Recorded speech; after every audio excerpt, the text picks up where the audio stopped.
Hi viewers, welcome to my channel. আমি তাপসজিৎ আর শুরু করছি আজকের অনুষ্ঠান নিশিরাত। কারণ এটা নয় কোনো রটনা, এটাই আসল ঘটনা।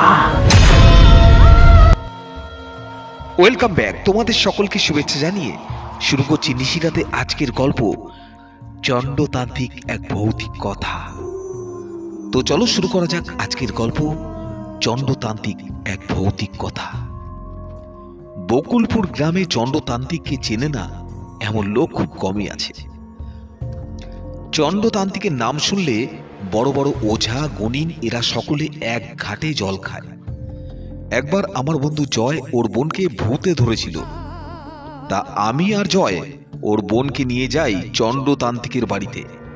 আমাদের বাড়ি নারায়ণগঞ্জ, আর সেখান থেকে প্রায় রেলগাড়িতে 1 ঘন্টার পথ বকুলপুর গ্রাম।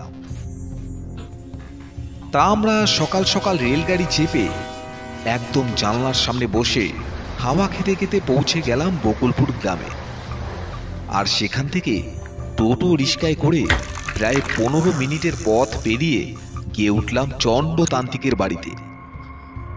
তো আমরা বাড়িতে গিয়ে দরজা ধাক্কাতেই ভেতর থেকে একজন মহিলা দরজা খুলে আমাদের দিকে বড় বড় চোখ করে তাকালেন। তারপর বললেন, কাকে চাই? আমরা বললাম, এটা চণ্ডতান্ত্রিকের বাড়ি? মহিলা বললেন, হ্যাঁ। তোমরা বাইরে অপেক্ষা করো, দাদা স্নানে গেছেন। তারপর আমরা প্রায় 20 মিনিট বাইরে দাঁড়িয়ে রইলাম। তারপর অপেক্ষার অবসান করে আমাদের সামনে এসে দাঁড়ালেন লাল কৌপিন বস্ত্রে সজ্জিত, প্রায় 6.5 ফুট লম্বা, গাল ভর্তি কাঁচা পাকা দাড়ি আর মাথায় ভোলানাথের ন্যায় জটাধারী একজন মধ্যবয়স্ক লোক। যেমন লম্বা তেমন দস্যুর মতো চেহারা। এত উঁচু লম্বা লোক জীবনে আর হয়তো কোনোদিন দেখেছি বলে মনে হয় না। এক হাতে তামার পালি আর এক হাতে রুদ্রাক্ষের মালা। গম্ভীর গলায় বললেন, তোমরা কারা আর কোত্থেকে এসছো? আমি বললাম, আমরা নারায়ণগঞ্জ থেকে এসছি। আমি শঙ্কর ও আমার বন্ধু জয়, আর এটা ওর বোন সীমা। ওকেই আপনার কাছে নিয়ে এসেছি। তান্ত্রিক বাবা ওকে বাঁচান, ওকে ভূতে ধরেছে, আপনি ওকে বাঁচান।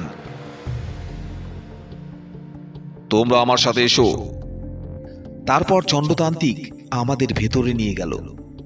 ঘরের ভেতরে ঢুকেই দেখছি চারিদিক ধোঁয়া আর ধোঁয়া।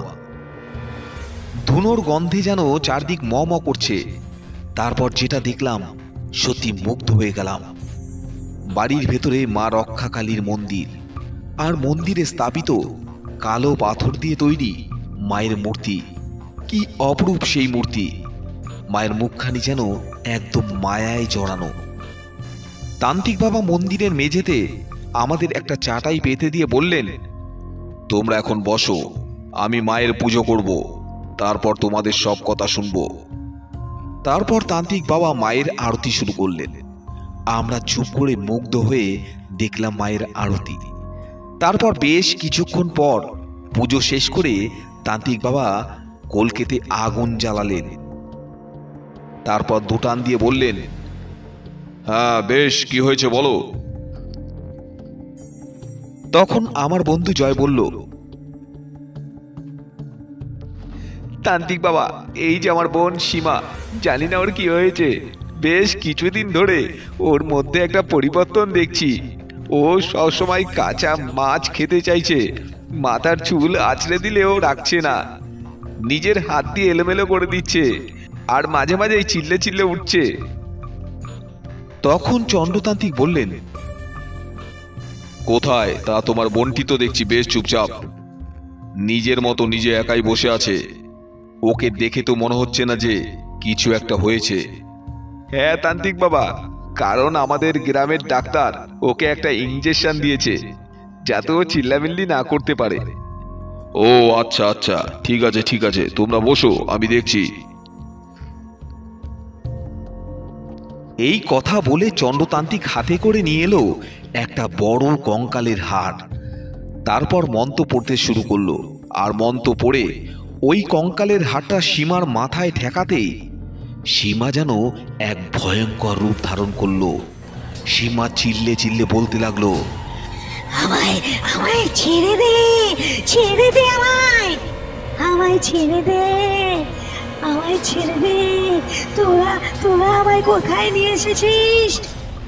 আমাকে এখন এখান থেকে নিয়ে চল। আমি আমি এখানে থাকতে পারছি না। আমায় ছেড়ে দে তোরা। আমি আমি নারায়ণগঞ্জ যাব। ওখানে ওখানে আমার স্বামী আমার জন্য অপেক্ষা করছে। আমায় ছেড়ে দে, আমায় আমায় ছেড়ে দে তোরা। তারপর চণ্ডতান্ত্রিক পালি থেকে একটু জল নিয়ে ওর গায়ে ছিটিয়ে দিল, আর ওই জল ছিটাতেই সীমা ওখানেই অজ্ঞান হয়ে পড়ে গেল। চণ্ডতান্ত্রিক বললেন, তোরা ভয় পাস না, ওকে ভূতে ধরেছে। এখন আপাতত আমি ওকে মন্ত্র দেওয়া জল দিয়ে অজ্ঞান করে দিয়েছি, কিন্তু এতে ওর শরীর থেকে প্রেতাত্মা যাবে না। ওকে সম্পূর্ণ সুস্থ করতে হলে ওকে তোদের গ্রামে নিয়ে যেতে হবে। তার আগে তোরা আমায় বল, ওর কি আগে বিয়ে হয়েছিল? ওই যে বারবার বলছে আমার স্বামীর কাছে যাব।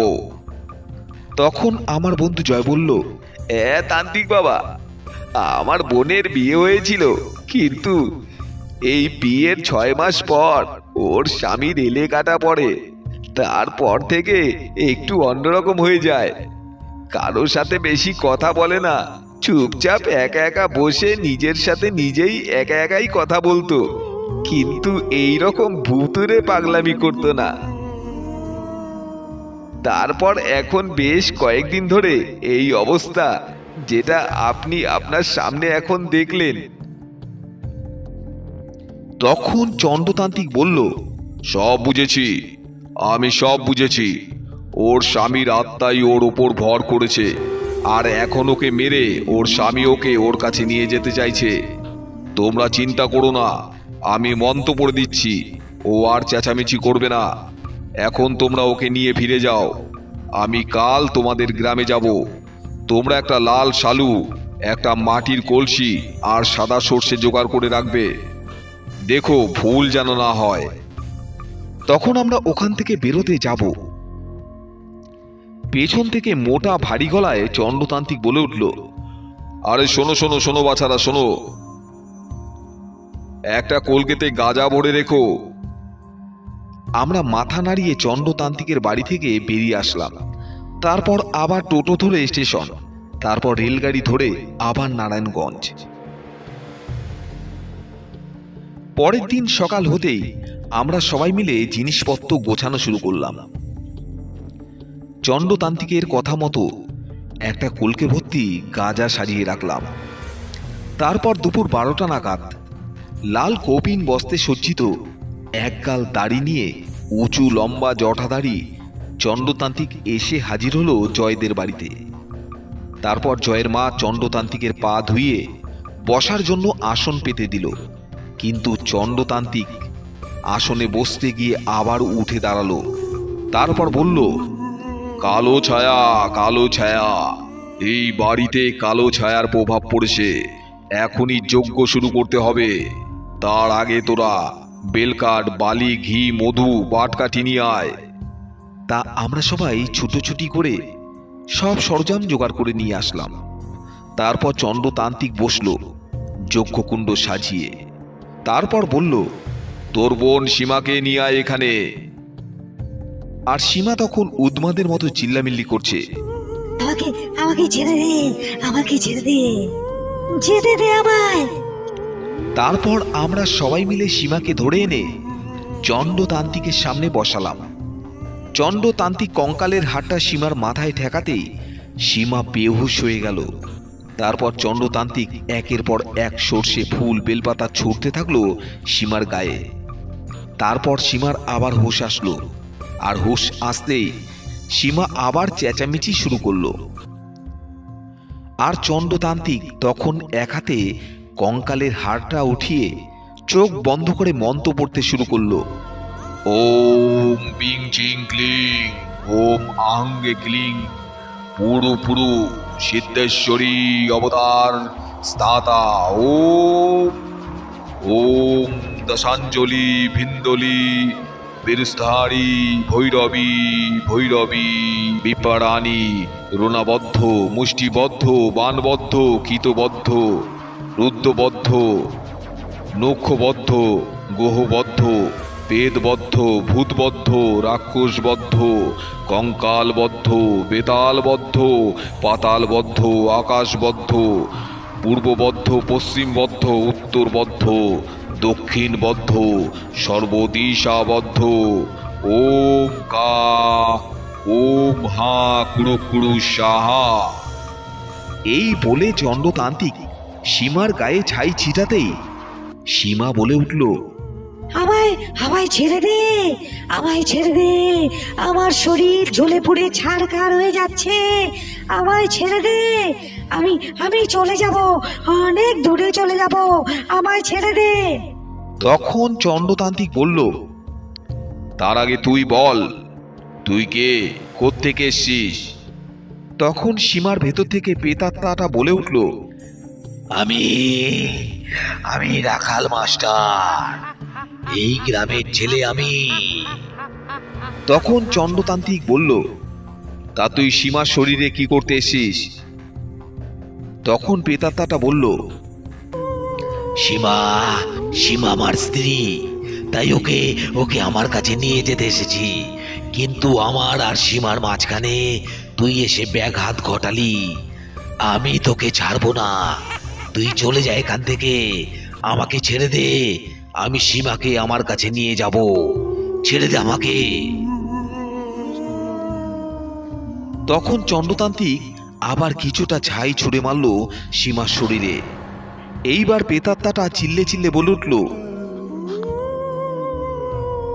ছেড়ে দে, ছেড়ে দে আমায়, ছেড়ে দে, তুই যা বলবি আমি তাই করব, আমি আমি চলে যাব, অনেক দূরে চলে যাব, আমায় আমায় ছেড়ে দে।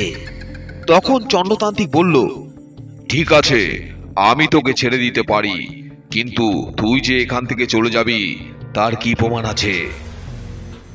আমি আমি চলে যাব, সত্যি বলছি আমি চলে যাব, আমায় ছেড়ে দে। তখন চণ্ডতান্ত্রিক আমাদেরকে যে মাটির কলসিটা আনতে বলেছিল সেই কলসিতে জল ভর্তি করে সীমার মাথায় তুলে দিল। আর চণ্ডতান্ত্রিক বলল, শোনো রাখাল মাস্টার, তোমার আত্মা এখন সীমার শরীরে, তাই এখন সীমা মাথায় করে পায়ে হেঁটে এই কলসি নিয়ে যাবে ওই দূরে তালদিঘির মাঠে। তারপর ওই তালদিঘির মাঠে সীমার শরীর থেকে তোর আত্মা বেরিয়ে তাল গাছের একটা পাতা ভেঙে দিয়ে তুই অনেক দূরে চলে যাবি, যেন আর কোনোদিন এই গ্রামে তোর ছায়া না পড়ে, তাহলে তুই রেহাই পাবি, আর না হলে তোর আত্মাকে আমি এখানেই জ্বালিয়ে শেষ করে দেব। তখন সীমার শরীরের ভেতর থেকে রাখাল মাস্টারের প্রেতাত্মাটা বলে উঠল, হ্যাঁ হ্যাঁ, আমায় ছেড়ে দে, আমি আমি তাই করব, এখন আমায় ছেড়ে দে, আমি আমি চলে যাব, চলে যাব এই গ্রাম থেকে, অনেক দূরে চলে যাব, আমায় ছেড়ে দে। তখন চণ্ডতান্ত্রিক সীমার মাথায় জল ভর্তি কলসি তুলে দিল। তারপর সীমা সেই কলসি মাথায় করে নিয়ে চলল তালদিঘির মাঠে। তারপর সেই মাঠে গিয়ে সীমা অজ্ঞান হয়ে পড়ে গেল, আর জলের কলসি ভেঙে টুকরো টুকরো হয়ে গেল। তারপর সবাই তাকিয়ে দেখল তাল গাছের একটা পাতা ভেঙে নিচে পড়ে গেল, আর প্রচণ্ড বেগে একটা হাওয়া যেন তালদিঘির মাঠের সমস্ত ধুলো উড়িয়ে দিয়ে দূরে চলে গেল নিমেষে। তারপর সীমার চোখে মুখে জল দিতে জ্ঞান ফেরে, আর সীমা একদম সুস্থ হয়ে যায়। তারপর জয় এবং আমরা সবাই মিলে চণ্ডতান্ত্রিককে গাড়িতে তুলে দিয়ে আসি। চণ্ডতান্ত্রিক সন্ধ্যা 6টা রেলগাড়ি ধরে বকুলপুর গ্রামে ফিরে যায়। তা চণ্ডতান্ত্রিকের প্রথম পর্ব এখানেই শেষ করছি, আবার ফিরে আসবো দ্বিতীয় পর্ব নিয়ে। তোমরা আমার সাথে থেকো, আমি তাপসজিৎ, আর তোমরা শুনছো নিশিরাত, কারণ এটা নয় কোনো রটনা, এটাই আসল ঘটনা। আর নিশিরাতে যদি আজকের গল্পটি তোমাদের ভালো লাগে তাহলে চ্যানেলটিকে সাবস্ক্রাইব করো, লাইক করো এবং কমেন্ট করে জানিয়ে দিও তোমাদের নিশিরাতে গল্প শুনতে কেমন লাগছে। শুভরাত্রি বন্ধুরা, ভালো থেকো, অসংখ্য ধন্যবাদ।